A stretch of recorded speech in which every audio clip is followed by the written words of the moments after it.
السلام عليكم ورحمة الله. عيدكم مبارك سعيد، يدخل عليكم بالصحة والعافية. اللي ما شاء الله الوصفة ديالي حلوة بدون فرن، سهلة مهلة، وواحد الحشوة يمكن لك تخرج منها عدة أشكال. كما كتشوفوا هذه حشوة واحدة من هاد الشكالات هادو، وكتجي لذيذة في المذاق ديالها، وطبعا كتجي في المنظر ديالها جميلة. كنتمنى تعجبكم وتجربوها. نخليكم مع المقادير والطريقة، فرجة ممتعة.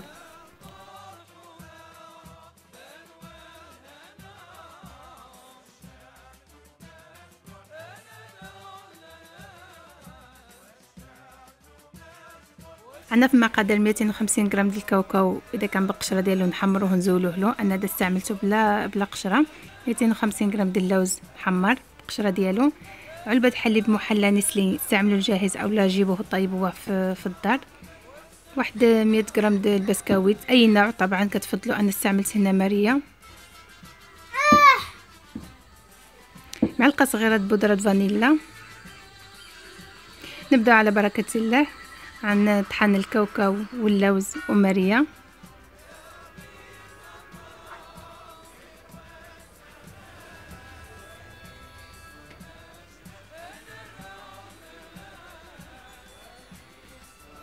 واللوز والكاوكاو نحمروهم في الفرن على نار مهيله حتى كيتحمروا مزيان.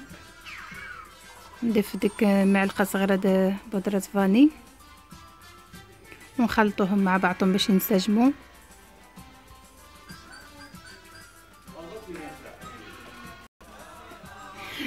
بالنسبه للحليب محلى كراميل، اذا طيبته في الدار كنعدلو في طنجره الضغط. ملي كدور كنحسبوا له واحد 45 دقيقه ونطفيو له العافيه ونخليوه حتى كيبرد، لان ما نحلوش العلبه وهي باقا سخونه. دابا كنبقى نزيد، ولكن خصني نخلي الحشوه قصحه. كما كتشوفوا هي قصحه، ولكن واخا هي قصحه هكذا غير عن كوره اولا عن حربله ما تفرستش. وهاد المقادير هذه تخلي فيها علبه د الحليب محلى ناقصه غير واحد معلقه صغيره.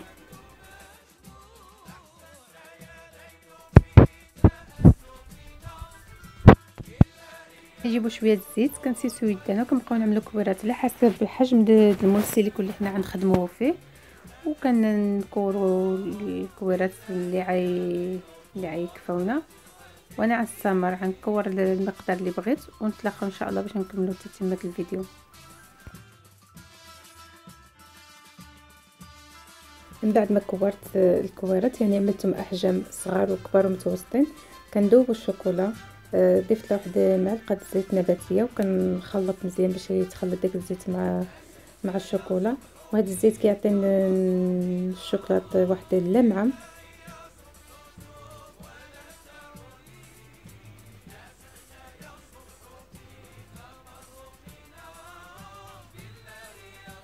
انا غنستعمل هاد القوالب هذه، يعني طبعا كل واحد على حسب اللي عنده متوفر او على حسب الرغبه.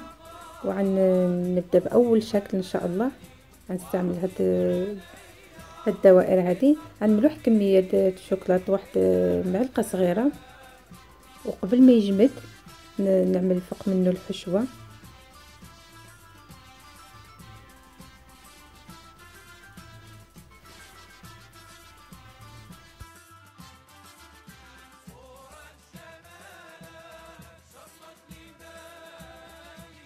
كنعمروا ديك فراغات المول بالحشوه. هاد الحشوه عندي فيها 17 غرام.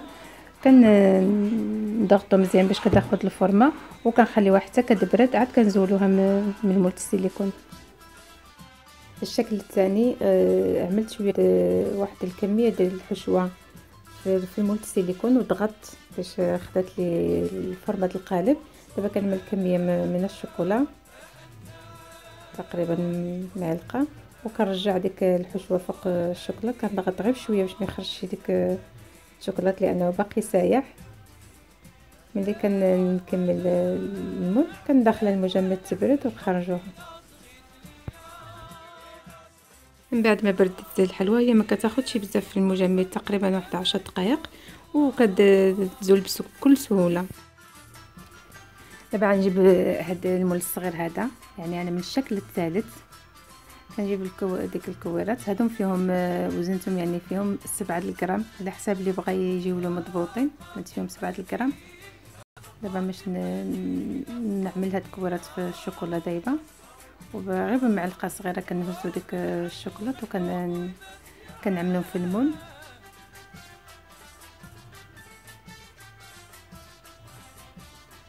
اللي كنزلوهم في حاله اذا شفنا شويه الفراغات نزيدوا شويه الشوكولاته باش نعمروهم هكا بحال نفس الطريقه الاخرين. كنعمروا المول ديالنا وكندخلوه المجمد. دائما كنقول في كونغيلادور كياخذوا غير 10 دقائق ونخرجوهم. انا واخا كنكون كنخدم كميه كثيره كندخلهم المجمد 10 دقائق كنخرج نعاود نعمل الكميه الثانيه، يعني كيجمدوا بسرعه.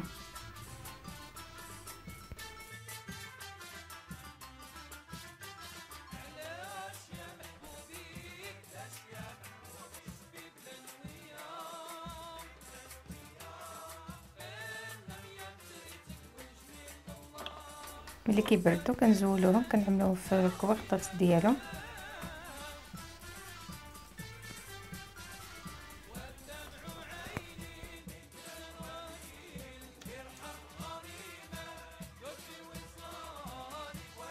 دابا غنشوفوا الشكل الرابع وغنستعملوا هاد القوالب ديال البلاستيك الخاصه بالشوكولا. كنستعملوا اي زواقه حنا بغيناها. انا خديت هاد الشكل هذا. كنعدلوا واحد الكميه ديال الشوكولا على حسب الحجم الطبق اللي عندنا، انا نعمل اللون الابيض والاسود وندخلوهم يبردوا ونسرحوا العجينه باش نخدموا الشكل الرابع.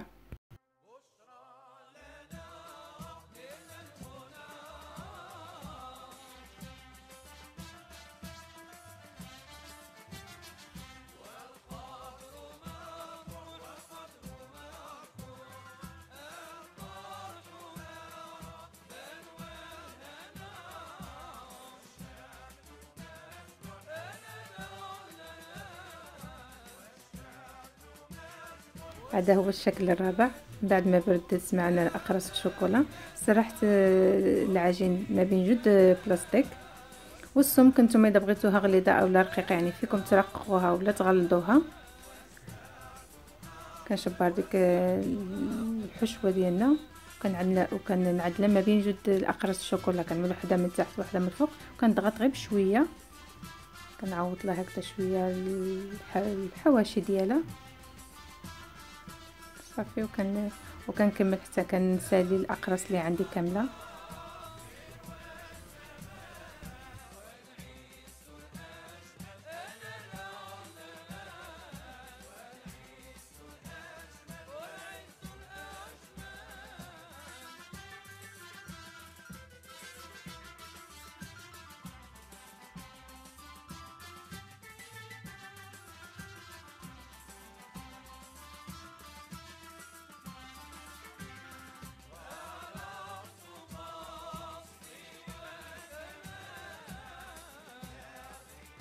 دابا نشوفوا الشكل الخامس.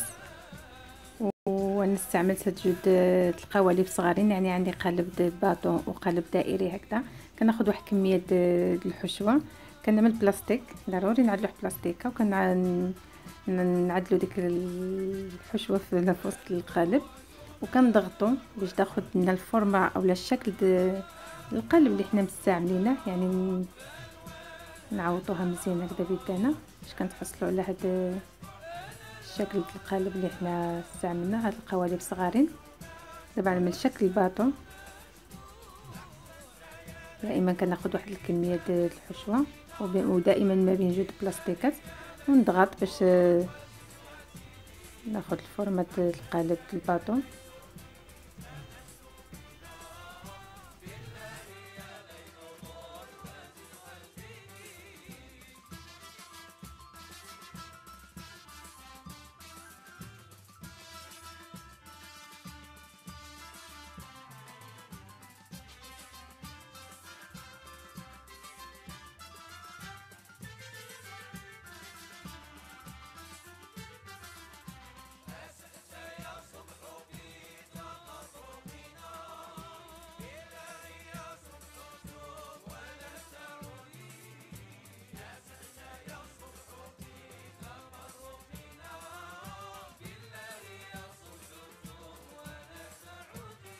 ملي نكونوا كنعملوا هذا الشكل هذا الخامس يعني في هذه القوالب هكذا صغيره، ضروري ما تكون هذه العجينه اولا الحشوه كما بغينا نسميوها تكون قاصحه، لان عن تجربه اذا كانت خفيفه وعملنا هذا الشكل هذا ملي كنبغيو نهزوها باش نعمروها الوسط ديالها ما كتلصق وكتهبط، ما كتبقاش شاده في راسها.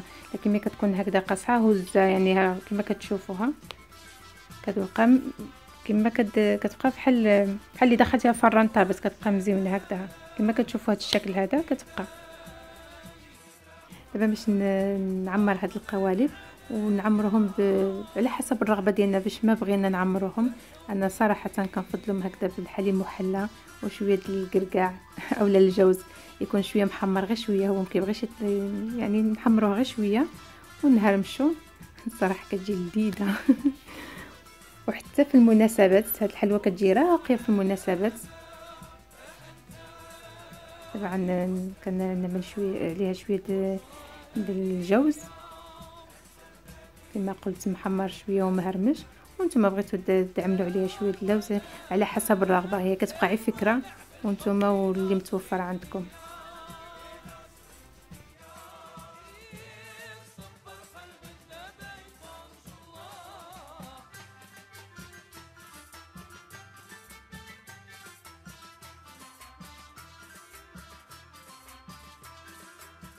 طبعا نزيد اللمسه الاخيره عند ندوب شويه الشوكولا ونعملها غير خطوطات هكذا صغارين. صراحه هاد خطوطات الشوكولا كيزيدوا لها واحد الجماليه لهاد الحلوه، وكما قلت لكم الصراحه كتجي زوينه وحتى في المناسبه كتجي صراحه مزيونه بزاف. طبعا نعدلو رقم 6 يعني الشكل السادس، وهنا هنا استعملت عجينه السكر. الحشوه عندي فيها 17 غرام، بغيتو تغلطوها شويه زيتو شويه في مثلا 20 غرام. كناخذ واحد القطعه نقطع ديك العجينه السكر، القطعه تكون نفس الحجم ديال الطبق اللي غنطبع به، كننزل عجينه السكر فوق الحشوه ونعمل الطبق وكنطبع بحال هذا الشكل هذا. هذه كفكره هنايا مثلا اذا لصقتكم عجينه السكر لصقت في الطبق ملي كنا كنطبعوا كنعدلوا هاد البلاستيكه هذه وكنضغطوا مزيان وكنضمنوا انها ما كتلصقش معنا. هذه مثلا يعني كفكره.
الشكل السابع نفس العجين السكر غير عملت له شويه الملون مور وخديت حربلت يعني الحشوه صبيعات هكذا صغارين، قطعت واحد القرص حتى هو صغير وعملت في وسط ديك الحشوه يعني كفكره. كذلك يمكننا ندهنوا الوجه ديك الحشوه بشويه المربى ونعملوا عليها شويه الشوكولا، خصوصا اذا كان عندنا الاطفال في الدار كيحماقوا على شي حاجه اسمها الشوكولا.